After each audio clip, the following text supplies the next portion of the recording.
taxes. There's no excuse. You've been loosed. This is From Destruction to Dignity with Janice Pons. Each week, Janice shares her wisdom to enlighten, educate, and advance the culture in America today. Janice Pons is a mother, author, and free thinker, and your host for our podcast this evening. Now let's join your host, Janice Pons. Greetings, greetings, greetings. Come on in. Welcome, welcome, welcome. My name is Janice Pons. I am the host on this podcast, From Destruction to Dignity, Clinical Perspective, Spiritual Truths. Tonight, we are going to continue our journey as we, the people, have been focused on this specific path related to gaining a clearer understanding regarding how our nation is structured, how it's supposed to work, how it's supposed to be structured. Our great flag behind me is our symbol of us connected as a nation, the 50 states. This beautiful seal, our presidential seal, is to remind us of the importance of praying for the president of the nation. I'll say it again. I love to say it. 2 Chronicles 7:14 clearly says, if my people who are called by my name will humble themselves and pray and seek my face and turn from their wicked ways, then will I hear from heaven, and I will forgive their sins and heal their land. My people called by my name says something. It gives us a sense of belonging and identifying together. It suggests that a group of people are going to be recognized and unified under a specific name, reflecting shared values or allegiance. Having said that, you know I'm going to keep praying for the millions, 265,900,000 Americans who are living paycheck to paycheck, digging out of the hole, barely making ends meet last year. Living paycheck to paycheck, 78% of working Americans, that's who that was. Still digging out of the hole. 79% of Americans felt the country was going in the wrong direction. I'm drilling some of these numbers in because it's framing some things that we're going to be talking about as we move forward in 2025. The majority of the citizens said, no, we're not going in the right direction. And they spoke loud and clear at the election in 2024 and elected a new leader. Does it matter who's leading the country? Yes. Does it matter who's in the White House? Yes. Does it matter who's in Congress? Yes. Does it matter who is in charge? That determination has been made. So where are we now? People are struggling with acceptance still. But can we move on as a nation? Let's look at some dynamics together. Whether people like it or not, I'll say it again because some people don't and some are elated. Donald John Trump, was elected to head up this nation, the executive branch. Got the legislative branch, the judicial branch, the executive branch. He's in charge of the executive branch. He and J.D. Vance, they're the ones, the GOP trifecta. We got the GOP gain control of the House, the electoral vote, the popular vote. Won the Senate, the House, powerful. All of this evokes so many strong emotions in our fellow Americans. Some are late, they're just thrilled. Some are not. They can't get over it. Some of our fellow Americans are still in shock and denial. DENIAL. Imagine the letters DENIAL.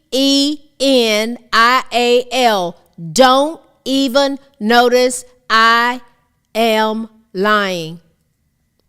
They're just saying, he didn't win. Yep. He won. GOP trifecta. One thing that can help us as mature Americans is to understand why something turned out the way that it did. It can be helpful in bringing understanding. Wisdom is the principal thing, therefore get wisdom. But in all thy getting, get understanding. That's what the book of Proverbs says. It can help us learn how to develop winning strategies versus throwing caution to the wind. I call it observe and learn.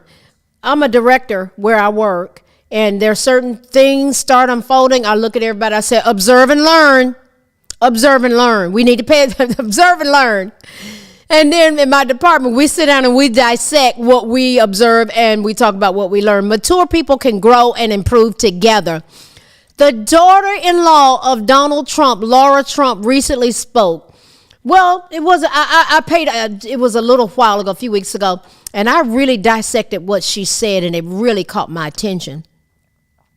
And she talked about the strategy that was utilized that helped to effectively win the election. That was a huge feat. That was huge. What she shared is worth the time of our consideration. It speaks loudly about remaining strategic and focused in any endeavor that we may pursue. This is what she said, Laura Trump. There were 3 focuses that they had. She said, we want to have a world-class convention, number 1. Number 2, we want to get out the vote, and they were encouraging people to go out and vote early. And number 3, we want to protect the ballot. World-class convention, get out the vote. I stood in line voting early for an hour and 45 minutes, loved every minute of it. And we want to protect the ballot. And we're going to focus on just those 3 things. And anyone who has ideas otherwise, quite frankly, Laura Trump said, maybe this isn't the right place for you. I love it. In order to make sure this was a free, fair, and transparent election, Laura Trump has stated that they made sure that people understood someone was watching and that there would be eyes every time a vote was cast and counted. And in 2020, a lot of things happened to the contrary. We had to go to every single battleground state, and we had to get local media to cover the fact that we were going to have this huge election integrity push. It was all about the integrity of the election. Imagine that in the nation, trying to have integrity. So we opened offices. This is what Laura explained. I was fascinated. She's brilliant. She said we opened offices all over the country. These election integrity offices where we actually trained people in terms of what you need to look for, how to be a poll watcher or a poll worker. Trump's team set out a lofty goal to recruit 100,000 people to work in polling locations. But guess what? They ended up having 230,000 people.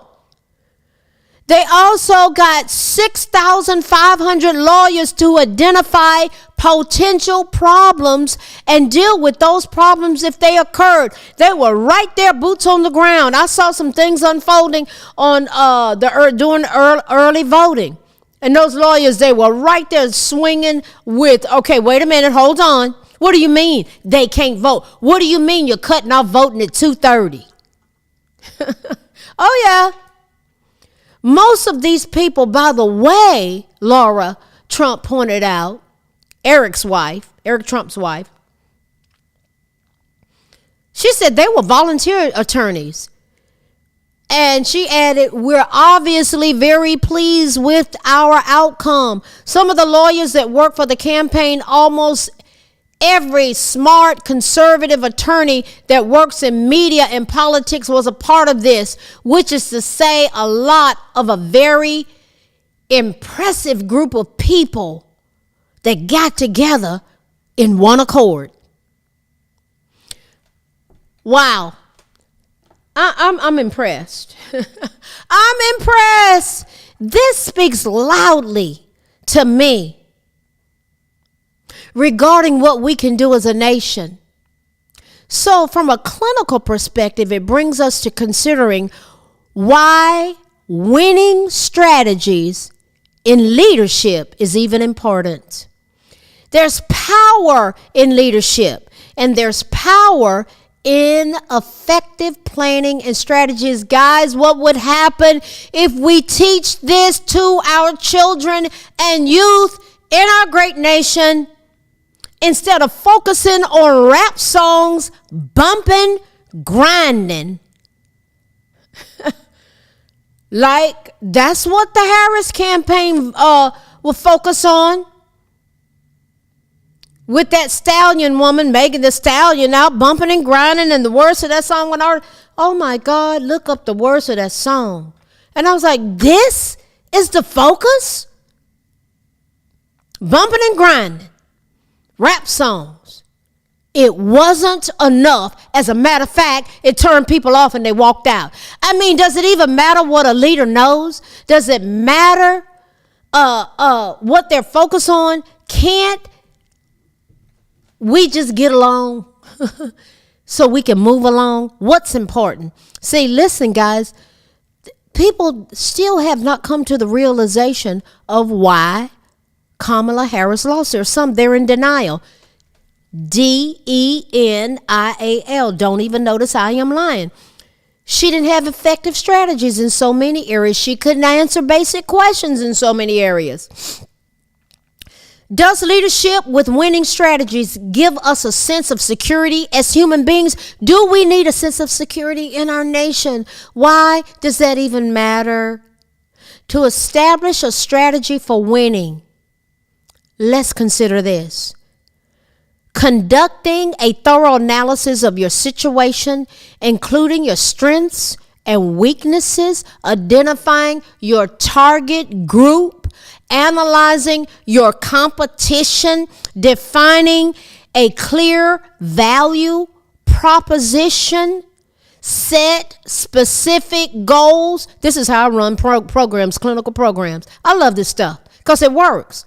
Develop a plan to leverage your advantages while mitigating threats, all while communicating your strategy effectively to your team.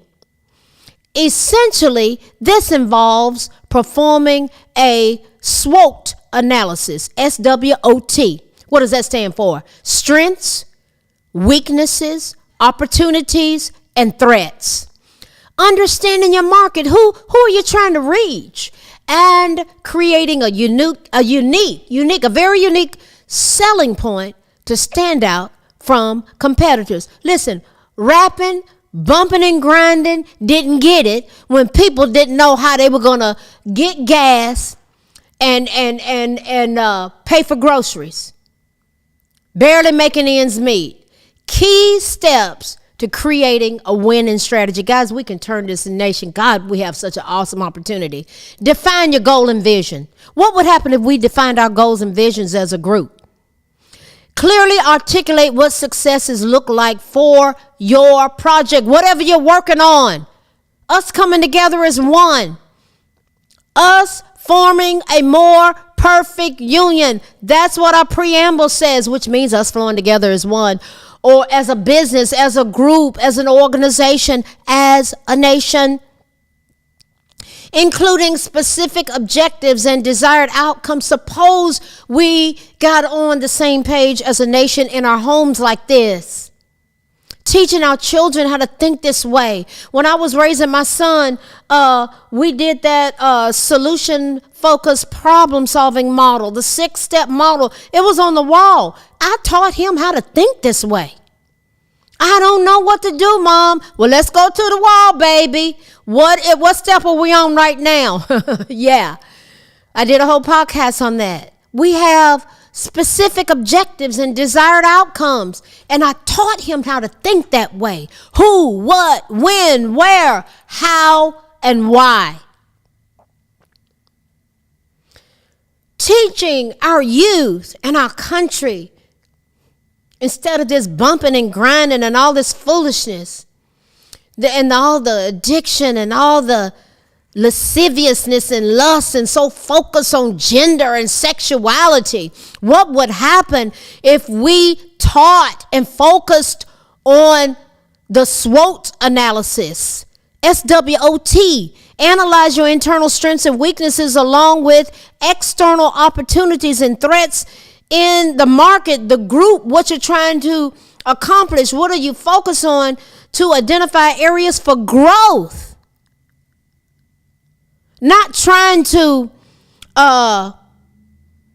drive an agenda of sexuality. Focus on our children, kindergartners, teaching them how to stimulate themselves sexually in school? Are you kidding me? People are tired of it. This is why y'all lost. This is why they lost. SWOT, strengths, weaknesses. They didn't think they had any weaknesses. Opportunities, threats. Kamala Harris and the Democrats didn't do that.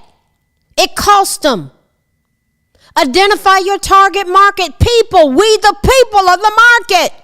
Understand your ideal customer, including their needs, desires, their pain points. Wasn't even paying attention to pain points.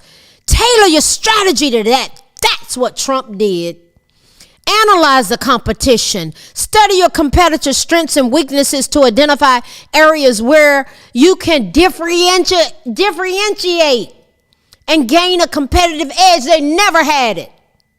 They were telling me she's leading in the polls. It was a lie from the pit of hell. Never was leading. Develop a unique value proposition. Clearly communicate what sets you apart, your services apart from competitors, highlighting its unique benefits and value to the customer. We the people were the customer. Yeah. They were trying to get our vote. They didn't get it. Not the majority of it. Create a strategic plan. Outline the specific actions and tactics that will be utilized to achieve goals, including timelines, responsibilities, and performance metrics. Trump has already said what he's going to do first day. We know what Joe Biden did the first day with a swipe of a pen. Implement and monitor. What does that mean? Execute strategies. What would happen as a nation if we taught our young people have conversations around these types of things? Strategy. Regularly tracking the progress. Making adjustments as needed based on feedback and data analysis. Man, we can turn this nation around. This is how they teach children in China how to think. Oh, yeah. Here's some considerations. Market research. Research what's going on, what's important to the market, the people, we the people. Conduct thorough research to understand trends, behavior, emerging opportunities, communication. Clearly communicate your strategy to all relevant stakeholders. We were the stakeholders. We voted. Yeah. Ensuring alignment and buy-in across the team. They didn't look at us as a team. They talked down to us. Adaptability. Suppose we had that as a team, as a leader, competent leaders. This is what they do. Being prepared to adjust strategy as market conditions, groups change, and new information becomes available. They couldn't switch a gear. Innovation, what role does it play? Look for ways to differentiate yourself through innovative products, services, and marketing strategies. Trump is a master at that, and he went after us, and he's going to deliver. So, where do we go from here? I love this kind of stuff. This is how you separate the men from the boys. One thing that we may be that warrants us looking at to move forward in effectiveness in our great nation is what we've looked at tonight. Winning in a politically charged America. And our clinical perspective is the role of having a purposeful strategy. What would happen if we teach our youth to work as teams to implement positive and effective strategies to win? It might get us further than them hearing rap songs and showing them how to bump and grind in the midst of such serious issues facing our nation. Listen, we are going somewhere, and it's expecting us when we get here. All these things I went through, man, let me loose. I'd love, I'm thinking about, I was just, listen, if we could get our schools to just designate 30 to 45 minutes a day thinking like this, starting from kindergarten. See, I was talking like this to my son when he was a year old, when he was 18 months old. When he was 2 years old, he had the vocabulary of a 5-year-old because I taught him how to think like what we just went through. And he is a stellar man. You have to be intentional. When I say we're going somewhere and it's expecting us when we get there, I'm talking about this kind of thing. I'm talking about who, what, when, where, how, why. I'm talking about getting out of denial. Don't even notice I am lying. Identifying the lie and going, you know what? I'm getting ready to replace this lie with the truth. And having observable and measurable strategies, skills, and tools. That's why I talk about the therapeutic process. And I've laid out a lot of these things that we're talking about. Actually, in my book, Stealing the Minds of America, God told me put America on a treatment plan. I said, what are you talking about, God? He said, a structured way of looking at things. You can get this on Amazon. Stealing the Minds of America. It's still being ordered. And I wrote this when Obama showed up. And God just started showing me things. In fact, he showed me everything that he was going to do. And he did it. Stealing the Minds of America, Amazon.com. I did a sequel that you can get on JanicePons.com, The Scapegoat. Who is the most scapegoated person in America? You can get this in ebook, paperback, and in audiobook. At one point, the audiobook was the most ordered modality of this on JanicePons.com. Also, I just might add, that if you want music, I have a CD. The first 11 songs, the first 5 songs are patriotic to the core. I love America, can you tell? Yes, you can. The first 5 songs are patriotic: The Star-Spangled Banner, America the Beautiful, The Battle Hymn of the Republic, A Military Mother's Prayer, I'm a Blue Star Mom, so proud of it, and Free Thinkers, and the rest, we go to church. Yes. So I encourage you can get this on JanicePons.com. It's digital, and you can also get the physical CD. Listen, what are we talking about tonight? I love America. I love you. Why? You are my fellow American, and a lot of you are my brothers and sisters in Christ. And I am not ashamed to say that we are brothers and sisters in the Lord. We are. And you know what? If you don't believe in the Lord, I love you. We are fellow Americans. Let's just camp out around that. Let's camp out around what we do have in common, what might happen. I'm telling you what, that SWOT, SWOT, boy, I'm telling you, we are a force to be reckoned with. We are one nation under God, indivisible, with liberty and justice for all. As we go together, we're going somewhere. 2025 is going to be a stellar year. There's going to be a transfer of wealth. I know it. Get educated. Find out what's going on. Don't be the one sitting over there going, look at them. There they go. Well, come on and go with us. Yeah, come go with me. Come on and go with it. I know a place. Ain't nobody crying. Come on. I'll take you there. Right. Remember the Staple Singers? I'll take you there. I know a place. Let's go together. Us forming a more perfect union as we go together. Us, you and I. We the people. Going from destruction to dignity, clinical perspectives, spiritual truths. We're going somewhere. It's expecting us when we get there. I will see you next week. Thank you for coming. I appreciate you. I love you. God bless you. Good night. Thanks for listening to this week's episode of From Destruction to Dignity with Janice Pons. Janice's mission is to provoke thought, bring awareness, and point people towards intervention when needed. As a reminder, this show is not therapy, but for educational purposes only.